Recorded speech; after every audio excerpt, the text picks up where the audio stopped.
Tem gente que diz que a gente se acostuma com tudo, que o tempo ensina, que a dor amolece, que a ausência vira rotina, mas essas pessoas nunca ouviram a própria filha chamar a própria mãe de essa velha. Nunca estiveram paradas no corredor de uma casa que ajudaram a sustentar, segurando uma xícara de café que ninguém pediu, ouvindo a voz de quem você pôs no mundo dizer que tem vergonha de você. Me chamo Graça. Maria das Graças. Monteiro Braga, se quiserem saber o nome inteiro. Tenho 67 anos, moro em Campinas. E durante a maior parte da minha vida, eu acreditei que ser mãe significava se apagar, diminuir, ceder, silenciar. Achava que quanto menor eu ficasse, mais espaço sobrava para quem eu amava crescer. E cresceram, todos cresceram, menos eu. Essa história começa numa sexta-feira de novembro. O tipo de sexta-feira que começa como qualquer outra, com cheiro de café coado e sol batendo na janela, mas que termina mudando tudo o que você achava que sabia sobre a sua própria vida. Eu tinha viajado de ônibus de Campinas até Sorocaba. 2 horas e meia de estrada, com uma mala pequena no bagageiro e um vestido novo dobrado com cuidado dentro dela. Comprei aquele vestido com o dinheiro da aposentadoria num dia de coragem, numa lojinha do centro que tinha vitrine com manequins sem cabeça. A vendedora, uma moça jovem de sorriso fácil, disse que a cor, um azul escuro discreto, combinava com meus olhos. Eu quase não comprei. Fiquei uns 20 minutos olhando para o preço e pensando se não era melhor guardar aquele dinheiro para alguma emergência. Mas depois pensei, a formatura da minha filha não é uma emergência do coração? Renata estava prestes a se formar em Direito. Aos 38 anos, depois de tantos anos adiando o sonho, ela finalmente chegaria ao fim daquela jornada. E eu não cabia em mim de orgulho. Um orgulho que começava no peito e ia até os olhos, que marejavam toda vez que eu pensava nela subindo naquele palco. Porque eu sabia o que aquele diploma tinha custado. Não falo só de dinheiro. Embora eu tenha ajudado com boa parte das mensalidades nos 3 primeiros anos, quando ela e o marido, Fábio, estavam apertados. Falo de tempo, falo de corpo, falo de vida. Durante 3 anos, de segunda a sexta, eu acordava às 4h30 da manhã no meu apartamento em Campinas. Tomava um café rápido, colocava uma marmita na bolsa e caminhava até o ponto de ônibus ainda no escuro. Pegava a linha das 5h15 para Sorocaba. 2 horas e meia sentada, às vezes de pé quando o ônibus lotava. Chegava na casa da Renata antes das 8, a tempo de preparar o café da manhã e acordar minha neta Valentina para a escola. Valentina. Só de falar o nome dela, meu coração muda de ritmo. Aquela menina é o pedaço mais bonito da minha vida. Olhos grandes, curiosos, que pareciam perguntar coisas que a boca ainda não sabia formular. Quando ela tinha 5 anos e eu comecei a cuidar dela diariamente, o primeiro desenho que me deu foi de 2 pessoas de mãos dadas, uma grande e uma pequena, com um sol amarelo enorme em cima. Embaixo, com letra torta, estava escrito: Eu e a vovó. Guardei esse desenho na minha bolsa durante 3 anos. Está lá até hoje, dobrado, amassado, manchado de café. Mas está lá. Eu levava a Valentina para ir para a escola, buscava, preparava o almoço, ajudava com a lição, dava banho, fazia janta. Às vezes, Renata chegava da faculdade às 11 da noite e eu já estava cochilando no sofá da sala com a televisão ligada no mudo. Muitas vezes perdia o último ônibus e dormia no quartinho dos fundos. Um cômodo apertado que ficava depois da lavanderia, com um colchão fino em cima de um estrado de madeira, sem ventilador, sem cortina, sem nada na parede. Eu levava meu próprio lençol de casa porque o que tinha lá cheirava a mofo. Fiz tudo isso sem reclamar, sem pedir dinheiro para a passagem, sem pedir reconhecimento. Porque na minha cabeça era isso que mães faziam. Era isso que minha mãe fez por mim. E eu achava que se fizesse o suficiente, se me doasse o bastante, em algum momento minha filha ia olhar para mim e dizer: Obrigada, mãe. Eu vejo o que você faz por mim. Essa frase nunca veio. Nunca. Cheguei na casa da Renata naquela sexta-feira por volta das 3 da tarde. Toquei a campainha e ela abriu a porta com o celular na orelha, me deu um beijo rápido no rosto sem parar de falar e apontou com a cabeça para dentro da casa, como quem diz: Entra aí. Entrei. Arrastei minha mala pelo corredor e fui em direção ao quarto de hóspedes. Aquele quarto que durante 3 anos tinha sido meu quando eu ficava para cuidar da Valentina. Mas quando abri a porta, o quarto não era mais meu. Tinha roupa pendurada no armário aberto, uma mala grande perto da cama, um nécessaire rosa em cima da penteadeira e um perfume adocicado no ar que eu não reconhecia. Na mesinha de cabeceira, um porta-retrato com a foto de uma mulher que eu conhecia bem. Dona Ivone, sogra da Renata, mãe do Fábio. Fiquei parada na porta por alguns segundos processando. Renata apareceu atrás de mim, já sem o celular, e disse como quem comenta o tempo. Ah, mãe, a Dona Ivone chegou anteontem para ajudar nos preparativos da formatura. Ela está no quarto de hóspedes. Você pode ficar no quartinho dos fundos, tá? Eu coloquei um lençol limpo lá. Um lençol limpo. Esse foi o gesto de boas-vindas que eu recebi depois de 2 horas e meia de ônibus, com um vestido novo na mala e o coração cheio de expectativa. Fui para o quartinho dos fundos. Abri a mala, pendurei o vestido no único gancho que tinha na parede, um prego torto que sustentava um cabide de arame, e sentei na beira do colchão. O quartinho estava pior do que eu lembrava. Tinham acumulado caixas de papelão, uma bicicleta infantil que Valentina já não usava, sacolas de roupas velhas para doação. Meu espaço ali era o espaço que sobrava entre os objetos que ninguém mais queria. Respirei fundo. Disse para mim mesma o que sempre dizia. Não é sobre você, Graça. É sobre a Renata. É a formatura dela. Não estraga isso com seus sentimentos. Saí do quartinho e fui para a cozinha preparar café. Era o que eu sempre fazia quando chegava. Coava um café fresco, arrumava umas bolachas num prato bonito, levava para a sala. Era meu jeito de dizer, estou aqui, vim ajudar, podem contar comigo. Um ritual que nunca ninguém pediu, mas que eu mantinha como se fosse uma oração. Na sala, encontrei Dona Ivone folheando uma revista de moda, com as pernas cruzadas e os óculos na ponta do nariz. Ela me cumprimentou com um sorriso curto e voltou para a revista.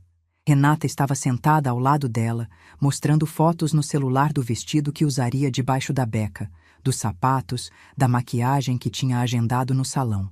Dona Ivone opinava sobre cada detalhe com autoridade, e Renata escutava com os olhos brilhando, como uma menina buscando aprovação. Coloquei a bandeja de café na mesa. Ninguém agradeceu.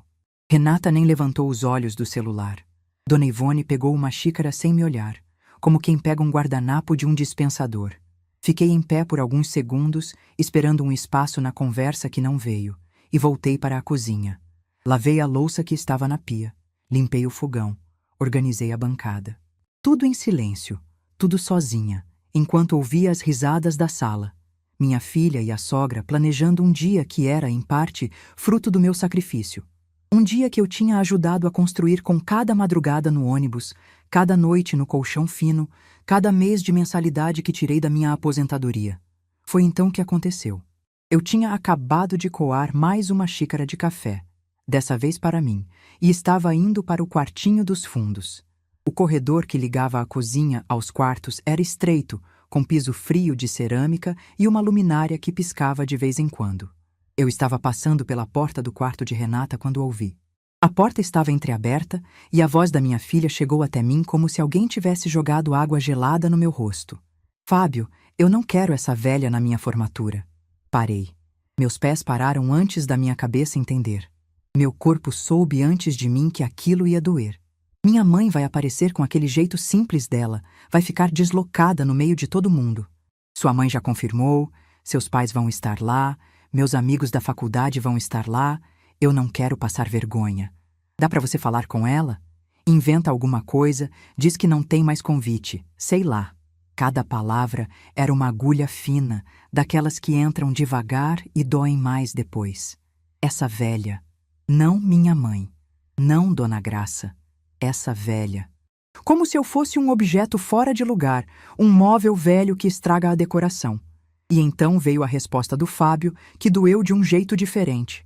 Um jeito que não era de facada, era de abandono. Faz o que você achar melhor, Renata. É sua formatura. Pronto. Estava dado. Não era apenas minha filha que me descartava. Era o genro que autorizava o descarte. E em algum lugar da casa, Dona Ivone dormia tranquila no quarto de hóspedes que tinha sido meu, sem saber, ou talvez sabendo, que ela era a mãe que cabia e eu era a mãe que sobrava. Fiquei ali no corredor, parada, a xícara de café na mão, o vapor subindo em espiral, e dentro de mim um silêncio tão grande que parecia ocupar a casa inteira. Não chorei. Queria ter chorado, porque lágrima alivia, lágrima tira peso. Mas não veio nada. Só um vazio pesado, como se alguém tivesse desligado uma luz que estava acesa dentro de mim desde o dia em que Renata nasceu. Coloquei a xícara no balcão da cozinha, sem barulho. Voltei ao quartinho dos fundos. Tirei o vestido azul do cabide de arame, dobrei com cuidado, coloquei dentro da mala, fechei o zíper. Olhei ao redor daquele cômodo apertado, cheio de coisas que ninguém mais queria, e pensei, é assim que ela me vê. Eu sou mais uma coisa guardada aqui. Peguei a mala e saí pelo corredor. Passei pela sala onde Dona Ivone tinha adormecido no sofá com a revista no colo. Passei pela porta do quarto de Renata, que agora estava fechada. Abri a porta da frente, saí e fechei atrás de mim com um clique suave. Ninguém me viu sair. Ninguém chamou meu nome. Ninguém correu atrás de mim. E talvez essa tenha sido a confirmação mais dolorosa de todas. Eu conseguia desaparecer de uma casa cheia de gente sem que uma única pessoa notasse minha ausência. Caminhei até o ponto de ônibus com a mala batendo na minha canela. O sol já estava baixo, pintando o céu daquela cor alaranjada que parece bonita quando a gente está feliz e parece cruel quando a gente está partida por dentro. Sentei no banco do ponto e esperei. O próximo ônibus para Campinas saía em 40 minutos. 40 minutos. Sentada ali, sozinha, com a mala encostada nas pernas, olhando carros passarem, eu comecei a pensar. Não no que Renata disse. Isso eu já tinha ouvido e não precisava repetir. Pensei no que eu tinha feito da minha vida. Pensei nas madrugadas, nos ônibus, nos colchões finos, nos cafés que ninguém agradeceu, nos anos que dei sem receber. Pensei em tudo o que abri mão para que minha filha chegasse onde chegou. E pela primeira vez em muito tempo, uma pergunta apareceu na minha cabeça com uma clareza que me assustou. Graça, em que momento você parou de existir? O ônibus chegou. Subi, mostrei a passagem e sentei na janela. Encostei a testa no vidro frio e fechei os olhos enquanto o motor engrenava e Sorocaba ia ficando para trás. E ali, naquele ônibus que cheirava a diesel e plástico quente, com o barulho das rodas no asfalto e o murmúrio de passageiros desconhecidos ao redor, eu senti algo começar a se mover dentro de mim. Não era raiva. Raiva eu conhecia. E aquilo não era raiva. Era algo mais profundo, mais antigo, como uma semente que esteve enterrada a vida inteira e de repente sentiu a primeira gota de água. E enquanto o ônibus seguia pela estrada escura, lembrei de uma voz que não ouvia há muitos anos. A voz da minha mãe, Dona Odete. Firme, calma, com aquele sotaque do interior que parecia transformar cada palavra numa verdade que não precisava de prova. Ela dizia, terra não tem pressa, minha filha. Terra espera. E quem sabe esperar, colhe o que os apressados deixaram passar. Naquela noite, voltando para Campinas no escuro, eu entendi que minha mãe não estava falando só de terra, estava falando de mim. Cheguei em Campinas perto das 9 da noite. O ônibus parou no terminal rodoviário e eu desci com a mala arrastando no chão de cimento, os ombros pesados, as pernas cansadas de um jeito que não era só físico. Era o cansaço de quem carregou peso demais por tempo demais e de repente percebe que ninguém nunca pediu para carregar, e ninguém nunca agradeceu por ter carregado. Peguei um táxi até meu apartamento. Era um lugar simples, 2 quartos, sala pequena, cozinha que cabia uma pessoa de cada vez e uma varanda estreita de onde se via o centro da cidade. Comprei aquele apartamento 8 anos antes com o dinheiro de uma venda de terreno que conto daqui a pouco. Na época, Renata achou que eu estava fazendo bobagem. Disse que eu devia guardar o dinheiro, que apartamento dava trabalho, que eu já tinha idade para simplificar a vida. Mas eu comprei assim mesmo. Algo dentro de mim sabia que um dia ia precisar de um lugar que fosse só meu. Abri a porta, acendi a luz da sala e senti aquele cheiro de casa fechada que sempre me recebia quando eu passava dias fora. Larguei a mala no chão, fui até a cozinha, Coloquei água para ferver e preparei um chá de erva cidreira. Sentei no sofá com a xícara entre as mãos e fiquei ali, parada, olhando para a parede. E foi ali, no silêncio do meu apartamento, com o chá esfriando entre os dedos, que eu comecei a lembrar. Não de propósito. As lembranças vieram sozinhas, como água que encontra a fresta. A primeira lembrança foi da minha mãe. Dona Odete Monteiro era uma mulher que media 1,52 m e ocupava qualquer sala em que entrasse. Não por ser barulhenta, pelo contrário, falava pouco. Mas tinha uma presença que vinha de dentro, uma firmeza no olhar que fazia as pessoas prestarem atenção, mesmo quando ela sussurrava. Nasceu em Mogi Mirim, filha de lavradores que vieram de Minas Gerais na década de 40. Estudou até a 3ª série do primário. Sabia ler devagar, escrevia com letra torta e fazia contas de cabeça mais rápido do que qualquer calculadora. Casou com meu pai, seu Geraldo, aos 18 anos e teve 3 filhas, eu, Aparecida e Lourdes. Meu pai era trabalhador, mas inquieto. Nunca ficava muito tempo em lugar nenhum. Quando eu tinha 11 anos, ele saiu de casa dizendo que ia buscar emprego em São Paulo e nunca mais voltou. Mandou dinheiro por 2 meses. Depois, silêncio. Nunca mais procurou as filhas.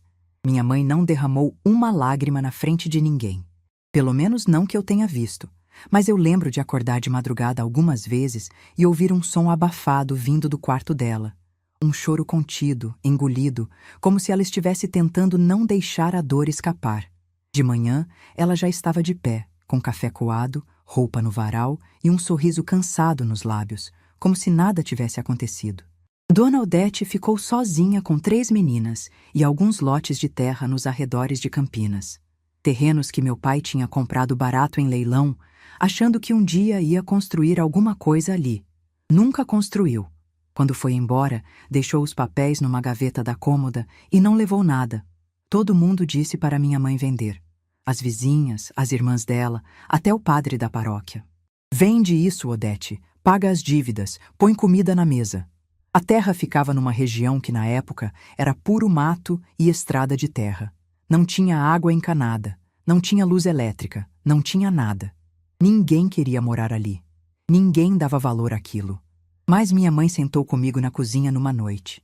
Eu lembro como se fosse ontem, ela descascando laranja com uma faca de cabo de madeira, a luz amarela da lâmpada fazendo sombra no rosto dela. E disse a frase que moldou minha vida inteira. Graça, escuta o que eu vou te dizer. Terra não tem pressa. Terra espera. O apressado vende barato e chora caro. Quem sabe esperar, colhe o que os outros deixaram passar. Ela nunca vendeu. Pagou os impostos com o dinheiro que ganhava, lavando roupa para fora, fazendo faxina em casa de família, vendendo doce de leite e goiabada. Teve anos em que o dinheiro mal dava para comer, mas ela separava o valor do imposto como se fosse dízimo sagrado. Minhas irmãs não entendiam. Aparecida casou cedo e foi morar em Ribeirão Preto. Lourdes conseguiu emprego numa fábrica em Limeira e só voltava no Natal. Eu fiquei. Fiquei com minha mãe durante anos, ajudando com as faxinas, cuidando dela quando começou a ter problemas nas articulações, acompanhando nas consultas, fazendo companhia nas noites longas em que a solidão parecia maior que a casa. Quando conheci Jorge, meu marido, meu companheiro, meu chão, eu tinha 24 anos e ele 28.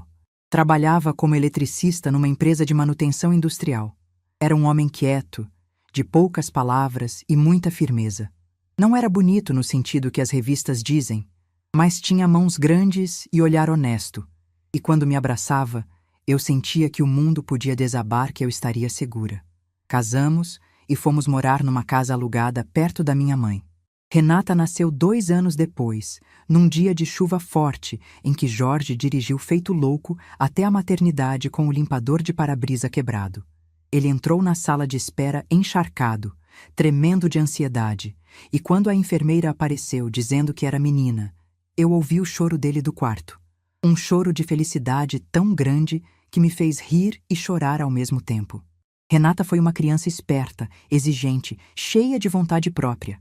Desde pequena queria as coisas do jeito dela, brigava na escola, discutia com as professoras. Jorge dizia rindo que ela tinha puxado a teimosia da avó Odete, e talvez tivesse mesmo. Mas a teimosia, sem a sabedoria, vira outra coisa. Quando Renata tinha 12 anos, minha mãe começou a apresentar sinais de uma condição delicada. Perdia a memória de coisas recentes, confundia nomes, esquecia o fogo ligado.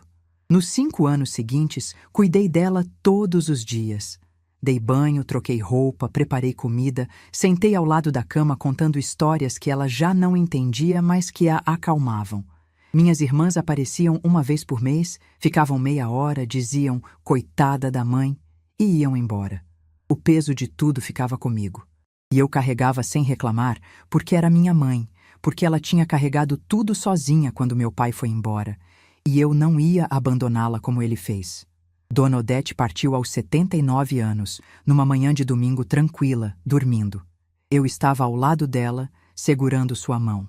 E juro para vocês que senti o exato momento em que ela se foi, como se uma brisa tivesse passado pela minha pele e levado algo junto. No testamento simples que ela havia feito com a ajuda de um tabelião amigo, deixou os terrenos para mim. Todos. Não para dividir entre as 3 filhas, para mim. Tinha uma carta junto, escrita com a letra torta dela, que dizia: Graça, você ficou. Suas irmãs foram, mas você ficou. Essa terra é sua. Cuida dela como cuidou de mim. E lembra, terra espera. Aparecida e Lourdes ficaram furiosas. Disseram que era injusto, que elas também eram filhas, que eu tinha manipulado a mãe. Houve discussão, houve silêncio, houve anos de mágoa. Mas o testamento era claro e legal. Os terrenos eram meus. Eu guardei. Não mexi. A vida seguiu. Jorge e eu trabalhamos duro durante anos. Ele como eletricista, eu dando aulas particulares, cuidando da casa, criando Renata. Não tínhamos muito, mas tínhamos dignidade. A casa era limpa. A comida era quente, e todo domingo eu fazia um bolo de fubá que perfumava a rua inteira. Renata cresceu querendo cursar direito, mas na época não tinha condição. Jorge prometeu que quando as coisas melhorassem, ela poderia tentar. Renata guardou aquela promessa com ressentimento, como se o pai tivesse negado algo que era direito dela, e não uma impossibilidade real. Quando Jorge partiu, eu tinha 52 anos e Renata 26. Foi repentino, sem aviso. Uma condição cardíaca fulminante, disseram no hospital. Ele nem chegou a ser atendido. A dor daquele dia eu não consigo descrever. Tem dores que não cabem em palavras. Só digo que durante semanas eu acordava de madrugada e esticava a mão para o lado da cama, esperando encontrar o corpo quente dele, e encontrava só lençol frio e silêncio. Renata me ajudou nos primeiros meses, mas depois voltou para a vida dela, que era natural. Casou com Fábio 2 anos depois e eu fiquei sozinha na casa que Jorge e eu tínhamos comprado juntos. Foi nessa solidão que os terrenos voltaram para a minha vida. Dr. Otávio era um advogado amigo da família, um senhor calmo de cabelo branco que conhecia minha mãe desde os tempos da goiabada no bairro. Ele cuidava dos documentos dos terrenos havia anos, mantinha tudo em ordem. Um dia me ligou e pediu que eu fosse ao escritório dele. Quando cheguei, ele estava com um mapa aberto na mesa. Mostrou onde ficavam os terrenos e depois mostrou o que tinha acontecido ao redor. A cidade tinha crescido. Campinas, que nos anos 90 não chegava perto daquela região, tinha se expandido.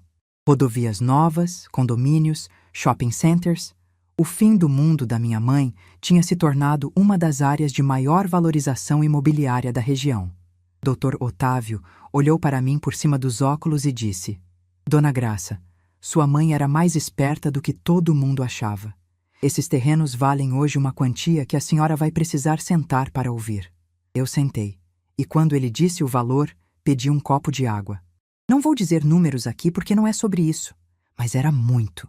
Muito mais do que eu jamais imaginaria ter na vida. O suficiente para mudar tudo, se eu quisesse mudar. Mas eu não quis mudar. Não comprei mansão, não comprei carro de luxo, vendi parte dos terrenos, investi com orientação do Dr. Otávio e continuei vivendo do mesmo jeito. Mesma roupa, mesmo ônibus, mesma sandália rasteira. Porque minha mãe me ensinou que o valor de uma pessoa não está no que ela mostra, está no que ela guarda. Nunca contei para Renata. Nunca contei para ninguém da família. Não por maldade, não por desconfiança, mas porque minha mãe também nunca contou. Dona Odete viveu a vida inteira sendo subestimada, e foi justamente por isso que ninguém tentou tirar dela o que era seu. E com parte desse dinheiro, há 3 anos, fiz algo que me encheu de propósito. Procurei a Fundação Educacional de Campinas, uma instituição que mantinha bolsas de estudo para jovens de famílias humildes, jovens como eu fui, como minha mãe foi, e fiz uma doação. Uma doação grande o suficiente para que a fundação decidisse dar meu nome à nova ala da biblioteca universitária que estavam construindo, a Ala Maria das Graças Monteiro Braga. Quando o presidente da fundação me mostrou o projeto com o meu nome na planta, eu pensei na minha mãe descascando laranja naquela cozinha escura, dizendo que terra espera. Pensei nela pagando imposto com dinheiro de goiabada. Pensei nela partindo com minha mão na dela, deixando uma carta com letra torta dizendo: "Você ficou." E entendi que aquela ala não levava só meu nome. Levava o nome de todas as mulheres que foram subestimadas, ignoradas, chamadas de simples, de velhas, de incapazes, e que guardaram dentro de si uma força que o mundo nunca se deu ao trabalho de procurar. A inauguração da ala estava marcada para a mesma semana da formatura de Renata, na mesma universidade, no mesmo campus. Coincidência? Talvez. Mas minha mãe dizia que Deus não joga dados. Ele planta sementes e espera a estação certa. Naquela noite, no meu apartamento em Campinas, com o chá de erva cidreira já frio e as lembranças ainda quentes, eu tomei uma decisão. Não uma decisão de raiva, não uma decisão de vingança, uma decisão de verdade. Eu iria àquela formatura, mas não como a velha que envergonhava a filha, não como a mãe invisível que ninguém notava sair. Eu iria como Maria das Graças Monteiro Braga, a mulher que minha mãe criou, a mulher que meu marido amou, a mulher que minha filha nunca se deu ao trabalho de conhecer. Peguei meu celular e liguei para o professor Antônio Carlos, o reitor da universidade que eu conhecia das reuniões da fundação. Ele atendeu no segundo toque. Expliquei que gostaria de participar da inauguração da ala no dia da cerimônia de formatura, e ele ficou entusiasmado. Disse que já estava planejando me convidar, que seria uma honra ter a benfeitora presente e que mandaria um carro me buscar em Campinas. Desliguei o telefone e olhei pela janela. As luzes da cidade brilhavam como pequenas promessas no escuro. E pela primeira vez em muito tempo, senti algo que não era dor, não era raiva, não era cansaço. Era certeza. A certeza de quem finalmente parou de se esconder. Mas entre essa noite e o dia da formatura, muita coisa ainda aconteceu. E o que minha filha fez nas semanas seguintes, isso eu preciso contar com calma. Nos dias que se seguiram à minha volta de Sorocaba, aconteceu algo estranho. Eu parei de me sentir culpada. E para quem passou a vida inteira carregando culpa como se fosse documento de identidade, isso foi uma revolução silenciosa. Acordava de manhã, preparava meu café, sentava na varanda do apartamento e ficava olhando a cidade despertar. Sem pressa, sem ônibus para pegar, sem mala para arrumar, sem neta para levar na escola, sem filha para agradar. Era só eu e o barulho dos pássaros no fio da luz, e aquele silêncio que antes me dava angústia, agora me dava algo parecido com alívio. Mas o corpo pode estar em paz enquanto a mente ainda está desarrumando gavetas. E foi isso que aconteceu. Enquanto meus dias iam ficando mais leves, minha cabeça foi voltando no tempo, abrindo portas que eu tinha fechado à força, revisitando momentos que eu jurei para mim mesma que não significavam nada, mas que significavam tudo. O primeiro momento que voltou foi o aniversário de 15 anos de Valentina. Valentina tinha feito 11 em março, mas me refiro aos 15 anos da festa que Renata organizou. Ou melhor, da festa da qual fui excluída. Deixa eu explicar. Valentina ainda não tinha 15 anos. A festa foi quando ela completou 10, mas Renata decidiu fazer uma comemoração grande, dessas com tema, decoração, fotógrafo, buffet, num salão alugado. Disse que queria compensar os aniversários simples dos anos anteriores, quando Fábio estava com dificuldades no trabalho. Eu fiquei empolgada. Comecei a planejar o que daria de presente, pensei em ajudar com a decoração, até ofereci para fazer os docinhos. Meus brigadeiros sempre foram elogiados. Mas uma semana antes da festa, Renata me ligou com aquela voz ensaiada que eu já conhecia, a voz que ela usava quando ia pedir algo desconfortável. Mãe, sobre a festa da Val, é que vai ser uma coisa mais íntima, sabe? Só os amiguinhos da escola e os pais mais próximos. Acho melhor você não vir, para não ficar deslocada no meio de tanta criança. Você entende, né? Eu entendi. Entendi perfeitamente. Entendi tanto que não discuti. Disse que tudo bem, que mandaria o presente e desliguei. No dia seguinte, vi as fotos nas redes sociais. O salão estava lotado. Tinha adulto por todo lado. Os amigos de Renata, a família do Fábio inteira, vizinhos, colegas de trabalho, e bem no centro de uma foto, sorrindo ao lado de Valentina, com um vestido longo como se fosse a anfitriã, estava Dona Ivone. Segurando a mão da minha neta, no lugar onde eu deveria estar. Valentina me ligou naquela noite. Perguntou por que a vovó não tinha ido. Eu inventei que estava gripada. Ela disse: "Melhora logo, vovó. Guardei um pedaço de bolo para você." Aquela frase me destruiu mais do que qualquer coisa que Renata pudesse dizer. Porque Valentina, com 10 anos, fez o que minha filha de 36 não fez. Lembrou de mim. Depois veio o Natal. Aquele Natal que eu tento esquecer, mas que insiste em voltar. Era dezembro. A casa de Renata estava enfeitada com luzes e uma árvore que Dona Ivone ajudou a montar, porque naquele ano, como em muitos outros, a sogra passou o feriado junto. Eu fui convidada, dessa vez sim. Cheguei cedo, ajudei na cozinha, preparei a farofa e o arroz com passas que todo mundo gostava. Coloquei a mesa, arrumei os guardanapos, organizei os copos. Fui a última a sentar e a primeira a levantar para lavar a louça. Na hora dos presentes, Renata fez questão de entregar tudo na frente de todos, como se fosse uma apresentação. Para Fábio, um relógio novo. Para Valentina, um tablet. Para Dona Ivone, um perfume importado daqueles que vêm em caixa bonita com laço de cetim. Dona Ivone abriu, cheirou, sorriu, e Renata disse com orgulho: "Vi que a senhora elogiou esse perfume naquela revista, Dona Ivone. Fui lá e comprei." Para mim, Renata entregou um envelope. Dentro, um vale-presente de farmácia, sem embalagem, sem laço, sem cartão. Abri o envelope, olhei o valor modesto e guardei na bolsa. Não disse nada. Mas Dona Ivone, que estava borrifando o perfume novo no pulso, me olhou com aquele sorriso que não é sorriso. É pena. Aquela noite, no quartinho dos fundos, enquanto todo mundo assistia filme na sala, eu sentei na beira do colchão e chorei. Não pelo vale-presente, pelo que ele representava. Era a medida exata do meu valor na vida da minha filha. Algo prático, sem afeto, resolvido com pressa. E depois vieram as reuniões de família do Fábio. Os almoços de domingo na casa dos pais dele, os churrascos de feriado, os encontros de fim de ano.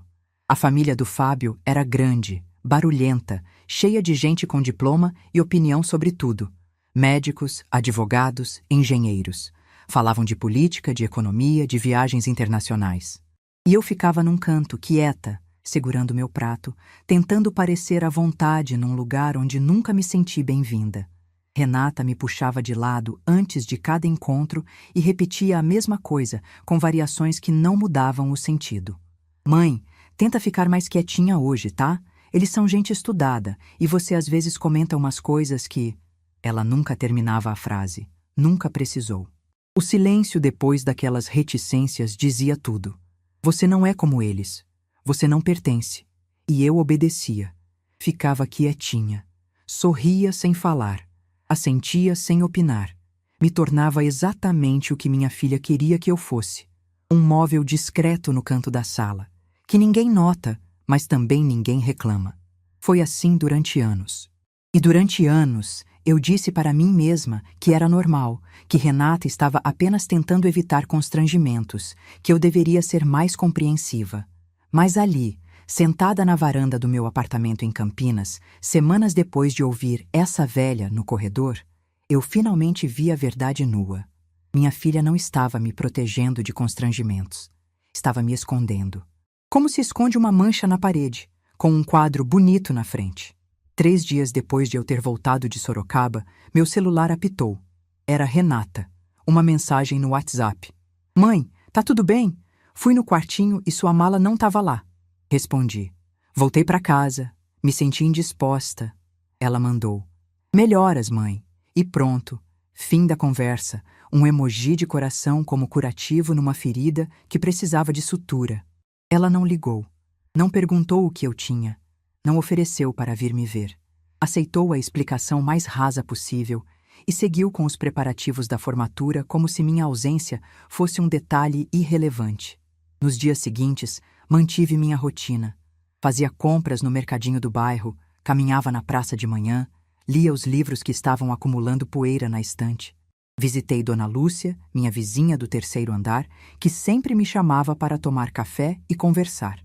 Contei para ela o que tinha acontecido. Não tudo, mas o suficiente para desabafar. Dona Lúcia me ouviu em silêncio, segurou minha mão e disse: Graça, filha ingrata, é a dor que mais demora para passar. Mas passa, quando você para de alimentar. Também liguei para a fundação. Falei com Sônia, a secretária do professor Antônio Carlos, e confirmei minha presença na inauguração da ala. Sônia me disse que o reitor estava muito animado, que haveria uma pequena cerimônia antes da colação de grau, e que ele gostaria de me homenagear pessoalmente. Minha relação com a fundação tinha começado 4 anos antes, quase por acaso. Eu estava num consultório médico, esperando ser chamada, quando vi uma reportagem na televisão sobre jovens que tinham perdido bolsas de estudo por falta de financiamento. Uma das meninas entrevistadas chorava dizendo que seu sonho de ser professora tinha acabado. Eu olhei para aquela menina e vi minha mãe. Vi Dona Odete, que não pôde estudar, que leu devagar a vida inteira, que escrevia com letra torta, mas que tinha mais sabedoria do que gente com 3 diplomas. Naquela mesma semana, procurei a Fundação Educacional de Campinas. Fui pessoalmente ao escritório, uma sala simples num prédio comercial do centro. O professor Antônio Carlos me recebeu com curiosidade. Uma senhora de aparência modesta que aparecia sem agendar, dizendo que queria fazer uma doação. Ele deve ter achado que eu ia doar uma cesta básica ou uns livros usados. Quando falei o valor que tinha em mente, ele se ajeitou na cadeira. Pediu que eu repetisse. Repeti. Ele tirou os óculos, limpou com a ponta da gravata e disse: Dona Graça, com esse valor, a senhora pode mudar a vida de dezenas de jovens. E eu respondi: é exatamente o que eu quero fazer. A doação foi feita em parcelas ao longo de 2 anos. Durante esse tempo, conheci os bolsistas, participei de eventos da fundação, vi de perto o impacto que aquele dinheiro estava tendo. Jovens que eram primeira geração da família na universidade, assim como Renata tinha sido. A diferença é que esses jovens me olhavam com gratidão, com respeito, com admiração. Me tratavam como alguém que importava, algo que minha própria filha nunca fez. Quando a fundação decidiu dar meu nome à nova ala da biblioteca, construída com recursos da minha doação e de outros benfeitores, eu senti algo que não sentia há décadas. Orgulho de mim mesma. Não orgulho do dinheiro, não orgulho da homenagem. Orgulho de ter honrado a herança da minha mãe, de ter feito os terrenos de Dona Odete virarem educação para quem mais precisava. Uma semana antes da formatura, Renata me ligou. Dessa vez por voz, não mensagem. Mãe, tô ligando para confirmar se você vai na formatura. Consegui encaixar mais um convite para a senhora. Encaixar. Aquela palavra ficou girando na minha cabeça. Encaixar é o que a gente faz com um compromisso de última hora, com uma reunião que quase não cabe na agenda, com algo que não era prioridade, mas que por educação a gente acomoda.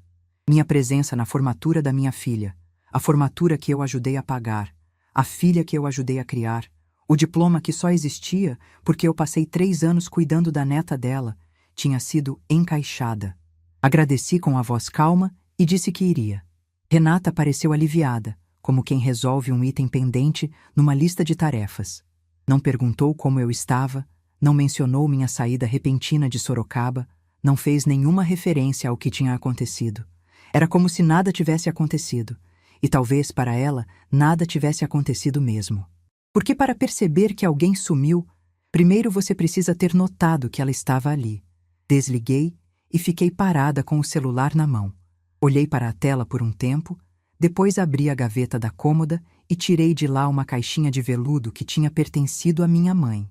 Dentro, um par de brincos de pérola, pequenos, discretos, elegantes. Dona Odete usou esses brincos no dia do meu casamento.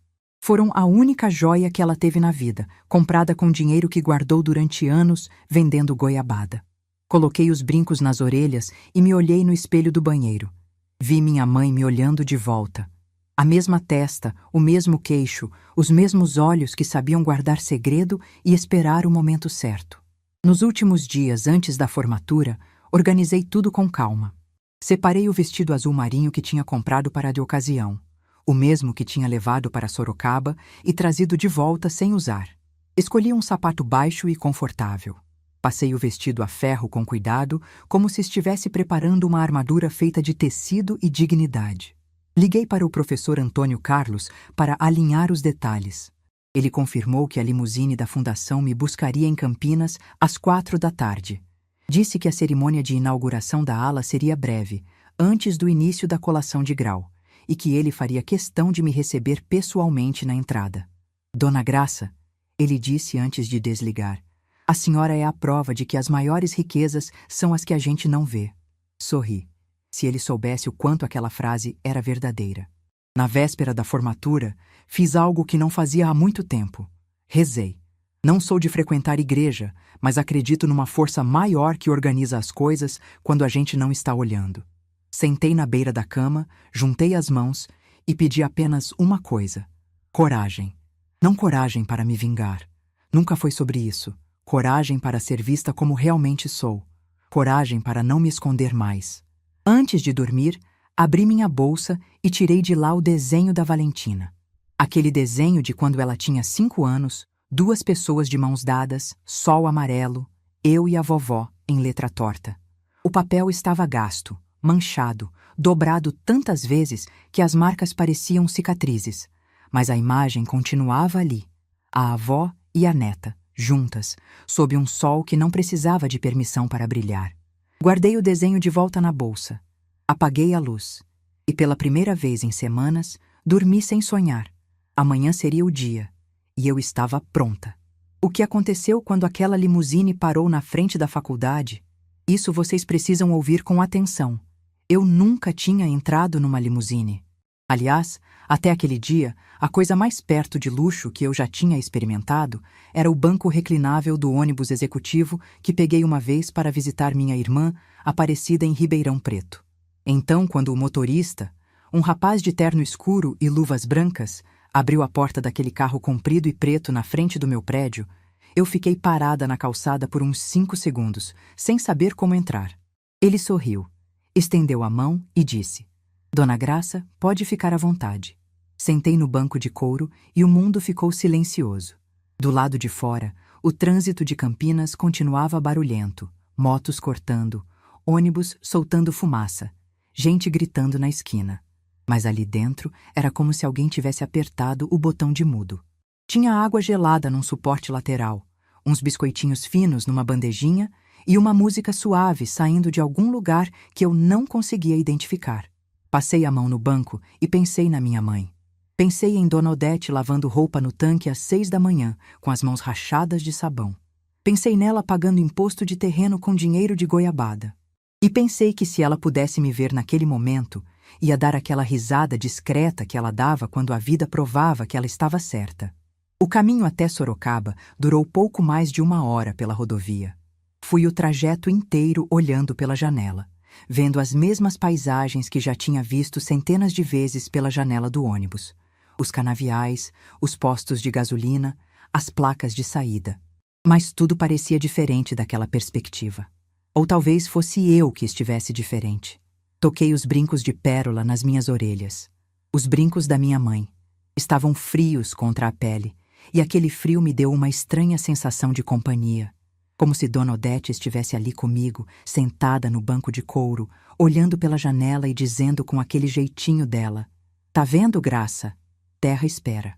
Quando a limusine entrou em Sorocaba, o sol já estava começando a descer, deixando o céu daquela cor entre o laranja e o rosa que parece pintada à mão. Lembrei que a última vez que vi esse céu nessa cidade, eu estava saindo pela porta da frente da casa da minha filha, com uma mala na mão e um buraco no peito. Parecia que tinham se passado anos desde aquela sexta-feira. Na verdade, tinham sido apenas semanas. O motorista seguiu pelas ruas até a avenida da universidade. De longe, já dava para ver a movimentação. Carros em fila dupla, famílias com buquês de flores, balões prateados, gente tirando foto na entrada. Era um dia de festa para centenas de famílias. Para mim, era outra coisa. Era o dia em que eu pararia de me esconder. A limusine contornou o estacionamento principal e seguiu por uma entrada lateral que eu não conhecia. Parou numa área reservada, próxima à entrada do prédio novo. O prédio da biblioteca. Do lado de fora, havia um pequeno palco montado com microfone, cadeiras enfileiradas para convidados, e uma faixa que eu não conseguia ler de dentro do carro. O motorista deu a volta e abriu minha porta. Quando coloquei o pé para fora, a primeira coisa que vi foi o professor Antônio Carlos vindo em minha direção com um sorriso largo e os braços abertos. Ele vestia terno escuro, com uma gravata bordô, e caminhava com aquela segurança de quem está acostumado a receber gente importante. Só que naquele momento, a gente importante era eu. Dona Graça, ele disse, segurando minhas 2 mãos entre as dele. A senhora é a convidada mais especial desta noite. Senti meus olhos arderem, mas segurei. Não era hora de chorar. Era hora de estar presente, inteira, de pé. Ele me ofereceu o braço e me conduziu pela entrada lateral até a frente do prédio novo. E foi ali que eu vi pela primeira vez.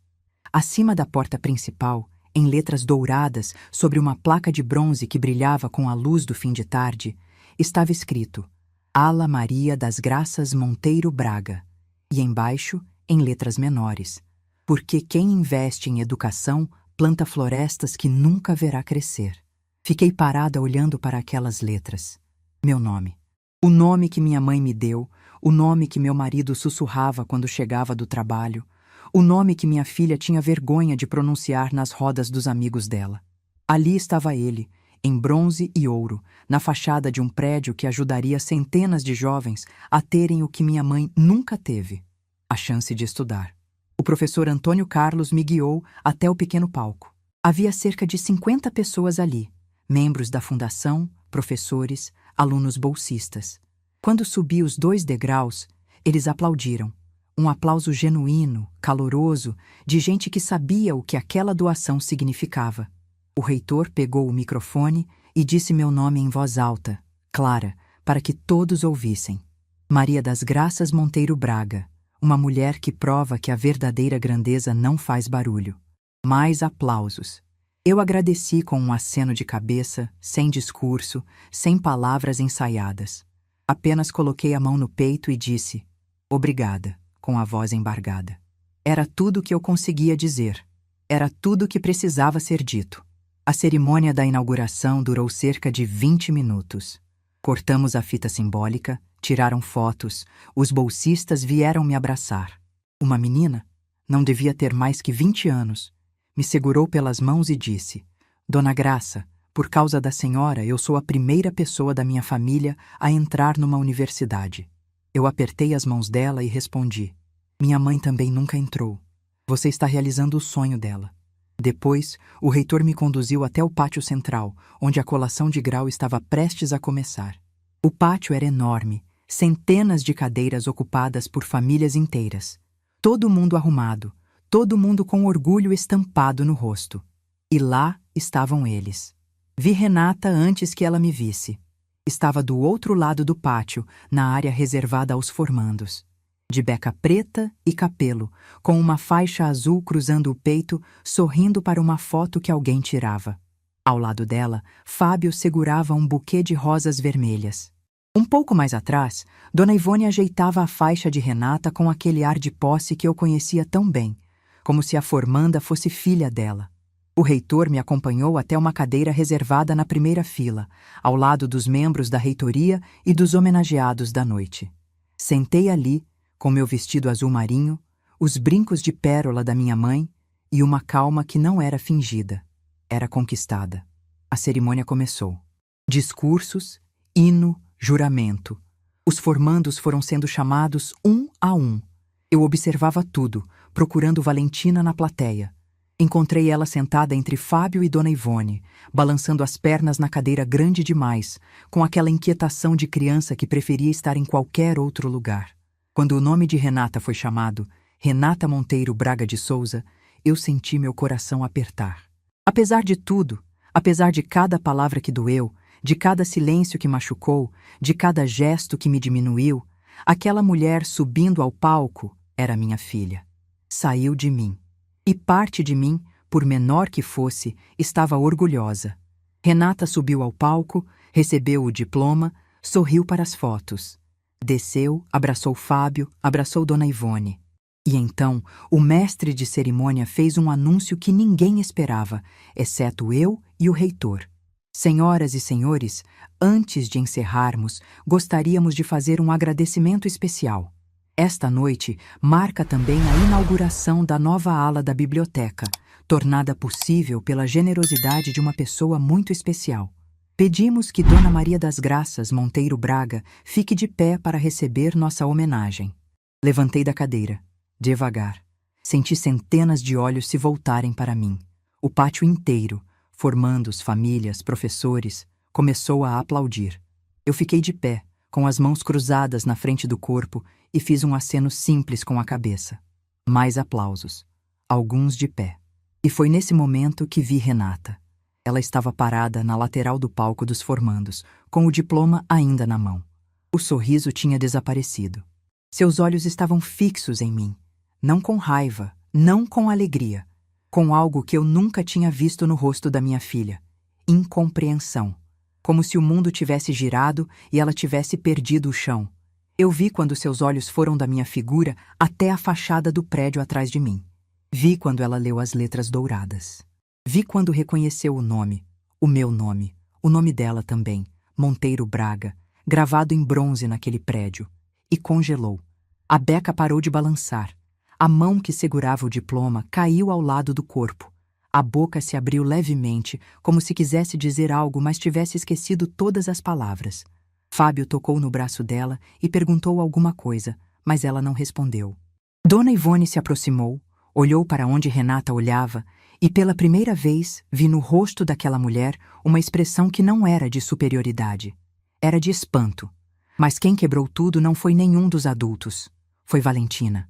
Minha neta, que até aquele momento estava sentada balançando as pernas, me viu de pé, recebendo aplausos, e seu rosto se iluminou como se alguém tivesse acendido uma lâmpada por dentro. Ela desceu da cadeira, passou por Fábio, passou por Dona Ivone, passou por um corredor inteiro de pessoas sentadas e veio correndo na minha direção. Vovó! Vovó! A voz dela cortou o pátio como um sino. As pessoas ao redor se viraram para olhar aquela menina de vestido branco correndo entre as cadeiras, com os cabelos soltos e os braços abertos, chamando pela avó no meio de uma cerimônia de formatura. Ela se jogou em mim, com uma força que quase me tirou do chão. Enfiou o rosto no meu peito, me apertou com os braços com aquela intensidade que só criança tem e disse no meu ouvido, com a voz abafada pelo tecido do meu vestido: Eu sabia que você vinha, vovó. Eu disse para todo mundo que você vinha. Ninguém acreditou, mas eu sabia. Segurei minha neta e fechei os olhos. E ali, de pé, com Valentina nos meus braços e centenas de pessoas ao redor, eu deixei cair uma lágrima. Só uma. Desceu devagar pelo meu rosto, passou pelo canto da boca e caiu no cabelo da minha neta. Não era lágrima de tristeza, era de chegada. Como quando você caminha por muito tempo no escuro e finalmente vê uma luz, e a luz não está ao longe. Está ali, abraçada em você, chamando você de vovó. Olhei para cima e encontrei os olhos de Renata. Ela não tinha se movido. Estava exatamente no mesmo lugar, com o diploma pendendo da mão, o cabelo torto, e os olhos cheios de uma coisa que eu conhecia bem, a dor de perceber tarde demais. Não fui até ela. Não precisava. Aquele momento não era sobre nós duas. Era sobre mim e sobre a menina que jamais teve vergonha de me chamar de vovó na frente de todo mundo. A cerimônia se encerrou pouco depois. Eu fiquei com Valentina por mais alguns minutos, respondendo aos cumprimentos de professores e alunos. Renata não se aproximou. Vi de longe que Fábio tentou trazê-la, mas ela puxou o braço e balançou a cabeça. Dona Ivone estava sentada numa cadeira com uma expressão que eu nunca tinha visto nela. A expressão de quem percebe que subestimou completamente a pessoa errada. Quando a noite começou a esfriar, a limusine me esperava. Valentina não queria me soltar. Segurava minha mão com as duas dela e perguntava se eu não podia ficar mais um pouco, se eu não podia dormir na casa dela. Abaixei, fiquei na altura dos olhos dela e disse: Val, a vovó precisa ir agora, mas vou te contar um segredo. Eu nunca estou longe. Toda vez que você olhar para aquele prédio com o nome da vovó, vai saber que eu estou ali. E toda vez que você abrir um livro naquela biblioteca, vai ser como se a gente estivesse lendo juntas. Ela sorriu. E aquele sorriso valeu mais do que qualquer placa de bronze. Entrei na limusine e o motorista fechou a porta. Pela janela escurecida, vi Valentina acenar com as duas mãos. Vi Fábio com a mão no ombro de Renata, que continuava imóvel. E vi Dona Ivone, pela primeira vez em todos aqueles anos, sem absolutamente nada para dizer. A limusine pegou a rodovia de volta para Campinas. O mesmo caminho de sempre. Os mesmos canaviais, os mesmos postes de luz. Mas eu não era a mesma mulher que fazia esse trajeto no banco apertado do ônibus das 5 da manhã. Encostei a cabeça no banco de couro, fechei os olhos e ouvi, clara como água, a voz da minha mãe. Tá vendo, Graça? Terra espera! E sorri. No escuro daquela limusine, voltando para casa sozinha, eu sorri. Mas a história não acaba aqui. Porque dias depois, minha campainha tocou. E quando abri a porta, era Renata. Capítulo 5. Terra espera. 4 dias depois da formatura, numa manhã de terça-feira, minha campainha tocou. Eu estava na cozinha, preparando um café com calma, ouvindo o rádio tocar uma música antiga que meu marido Jorge gostava. Era uma manhã comum, dessas que você vive sem saber que vai lembrar para sempre. O sol entrava pela janela da cozinha e batia no azulejo branco, e eu estava ali, descalça, de camisola, mexendo o açúcar no fundo da xícara. A campainha tocou de novo. Sequei as mãos no pano de prato, atravessei a sala e olhei pelo olho mágico. Era Renata. Estava sozinha, sem Fábio, sem Valentina, sem Dona Ivone servindo de escudo. Vestia uma roupa simples, calça jeans e uma blusa que eu reconhecia. Era uma que eu tinha dado de presente anos atrás e que nunca havia usar. Os olhos estavam inchados, o cabelo preso de qualquer jeito, e ela segurava a bolsa com as duas mãos na frente do corpo, como se precisasse de algo para se apoiar. Abri a porta. Ficamos nos olhando por alguns segundos. Ela abriu a boca, fechou, abriu de novo. E quando finalmente falou, a voz saiu trêmula, rachada no meio como porcelana, que caiu, mas não quebrou de vez. Mãe, posso entrar? Abri espaço e ela passou por mim. Parou no meio da sala, olhou ao redor como se fosse a primeira vez ali. Mas eu entendi. Ela não estava olhando o apartamento. Estava tentando enxergar a mulher que o reitor chamou de benfeitora. A mulher que tinha o nome gravado num prédio. A mulher que desceu de uma limusine enquanto ela ficava paralisada. Fui até a cozinha e voltei com 2 xícaras de café. Coloquei uma na mesinha de centro, na frente dela, e sentei na poltrona com a minha. Não disse nada. Tomei um gole e esperei. Porque durante 67 anos eu fui a primeira a falar, a primeira a ceder, a primeira a preencher o silêncio para que os outros não precisassem se esforçar. Dessa vez, não. Renata segurou a xícara sem beber. Ficou girando entre as mãos, olhando para o café como se as respostas estivessem ali dentro. E então começou a falar. Devagar, tropeçando nas palavras, como alguém que ensaia um discurso 1000 vezes na cabeça, mas que na hora esquece tudo. Disse que depois da formatura não conseguiu dormir, que ficou a noite inteira acordada, olhando para o diploma em cima da mesa e sentindo que aquele papel não valia nada. Que Fábio tentou conversar, mas ela mandou ele ir dormir. Que ficou horas sentada no sofá no escuro, lembrando de coisas que não lembrava há anos. Disse que lembrou das madrugadas, das vezes em que chegava da faculdade às 11 da noite e eu estava dormindo no sofá com a televisão no mudo. Disse que nunca parou para pensar no que significava eu acordar às 4:30 da manhã em Campinas para estar às 8 na casa dela em Sorocaba. Disse que lembrou da marmita. Que eu levava minha própria comida de casa porque nunca quis dar trabalho e que ela nunca, em 3 anos, ofereceu para eu almoçar com a família. Aquele detalhe, ela disse, foi o que mais doeu quando voltou na memória, porque mostrava que eu já tinha aceitado ser invisível e que ela tinha deixado. Eu escutava tudo em silêncio, tomando meu café. Não a interrompi, não a corrigi, não tentei suavizar. Deixei que cada palavra viesse no tempo dela, como água descendo por uma encosta. Devagar no começo, depois cada vez mais rápido. Renata então me olhou nos olhos e perguntou: Mãe, por que você nunca me contou? Sobre os terrenos, sobre o dinheiro, sobre a doação. Por que escondeu tudo isso de mim? Coloquei a xícara na mesinha. Respirei fundo.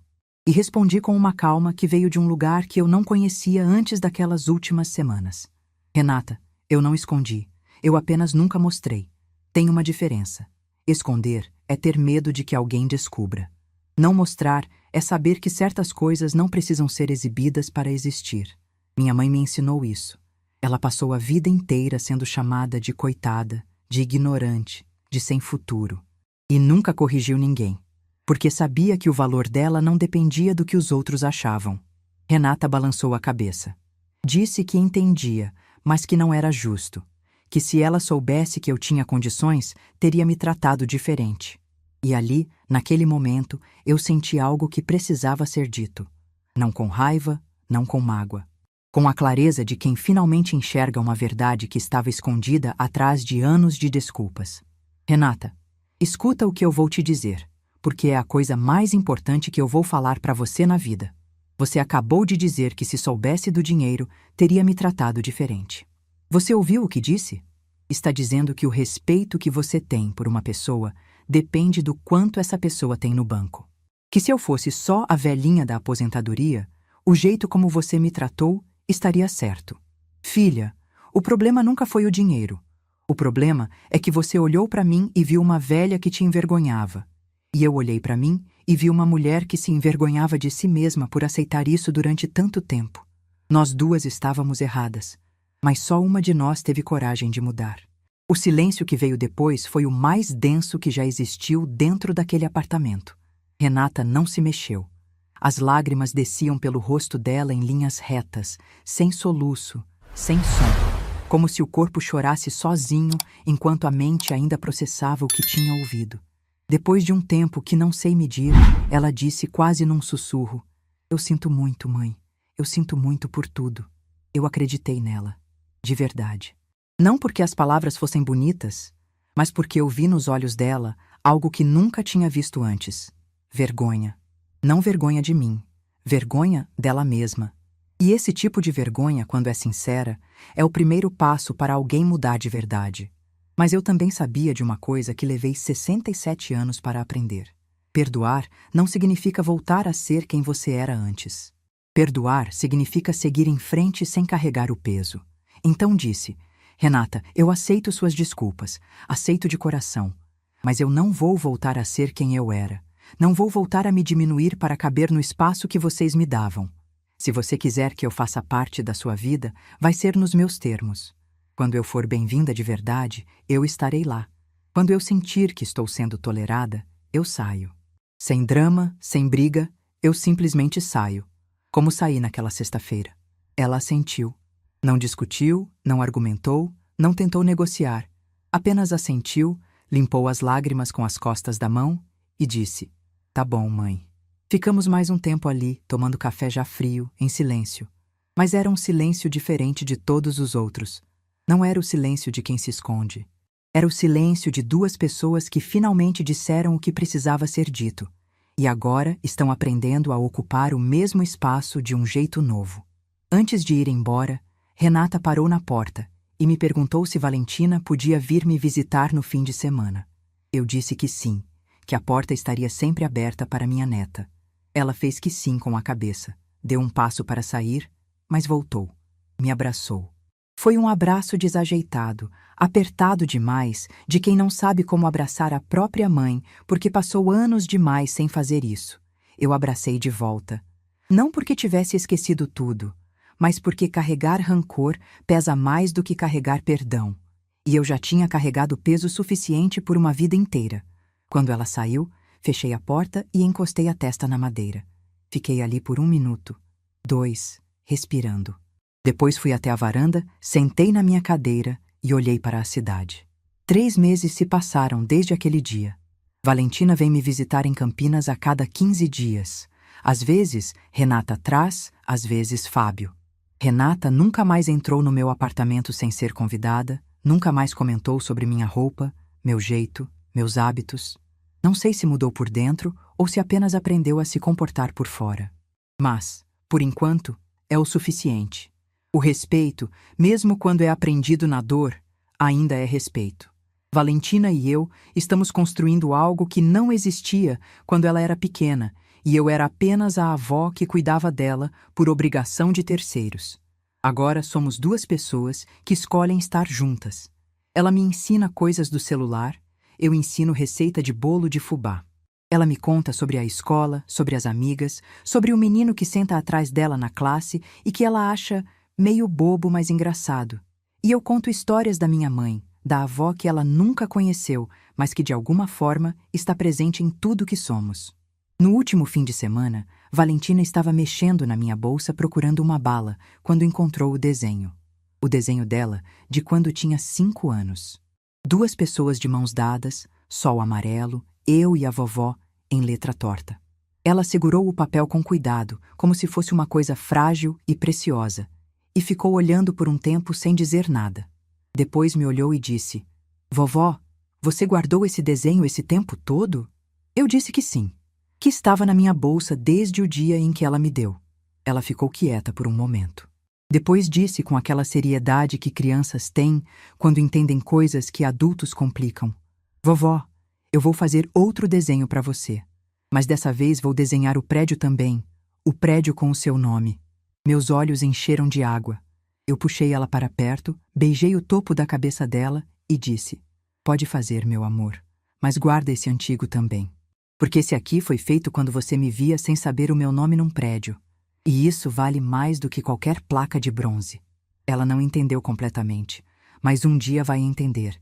E quando entender, vai saber que o amor verdadeiro é o que existe antes de qualquer revelação, antes de qualquer limusine, antes de qualquer nome em letras douradas.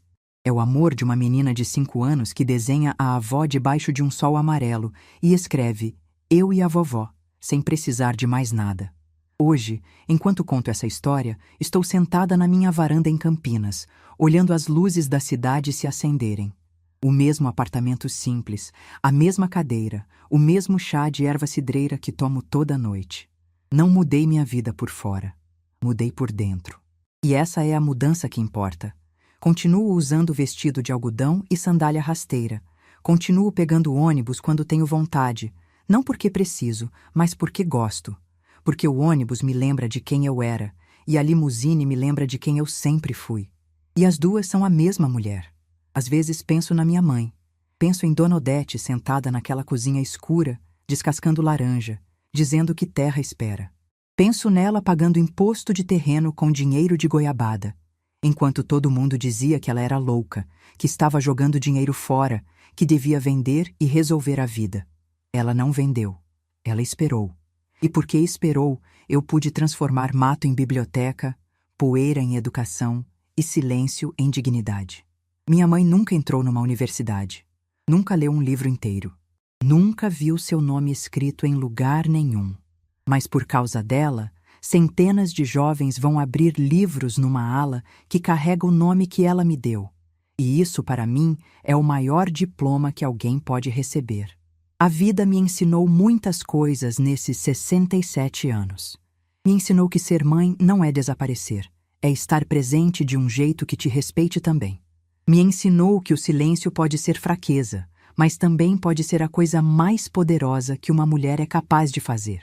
E me ensinou que nunca é tarde para ser vista, desde que você pare de se esconder.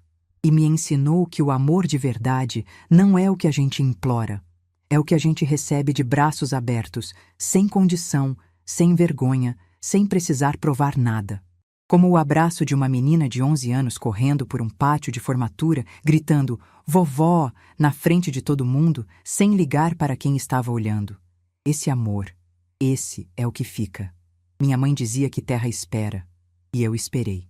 Esperei 67 anos para ser vista. Mas quando finalmente fui vista, entendi que não precisava de limusine, nem de placa de bronze, nem de aplausos. Eu só precisava de alguém que olhasse para mim e enxergasse o que sempre esteve ali.